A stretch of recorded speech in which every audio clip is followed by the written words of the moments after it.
புகார் அளிக்க வந்த பெண்ணின் நகைகளை கபளீகரம் செய்த திருமங்கலம் பெண் காவல் ஆய்வாளர் கைது செய்யப்பட்ட சம்பவம் பரபரப்பை ஏற்படுத்தியுள்ளது.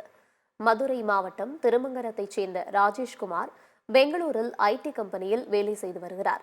இவருடைய மனைவி அபிநயா சென்னையில் ஐடி கம்பெனியில் வேலை செய்து வருகிறார். இந்நிலையில் கருத்து வேறுபாடு காரணமாக இருவரும் கடந்த சில மாதங்களாக பிரிந்து வாழ்ந்து வந்தனர்.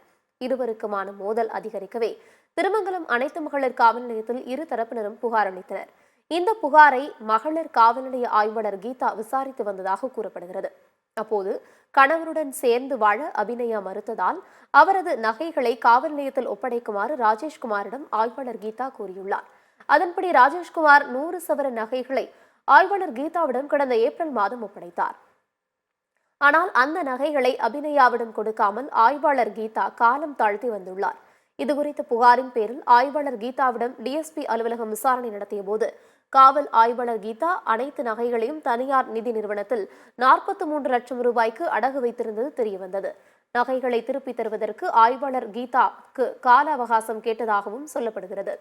இந்நிலையில் அடகு வைத்த நகைகளில் 20 சவரன் நகைகளை கடந்த மே மாதம் கீதா திருப்பிக் கொடுத்துள்ளார். 80 சவரன் நகைகளை தராமல் காலம் தாழ்த்தி வந்ததால் மதுரை சரக டிஐஜி ரம்யா பாரதியிடம் புகார் அளிக்கப்பட்டது. இதுகுறித்து விசாரணை நடத்திய டிஐஜி ரம்யா பாரதி ஆய்வாளர் கீதாவை பணியிடை நீக்கம் செய்து உத்தரவிட்டார். அடகு வைத்த நகைகளை திருப்பிக் கொடுக்கவும் உத்தரவிட்டார்.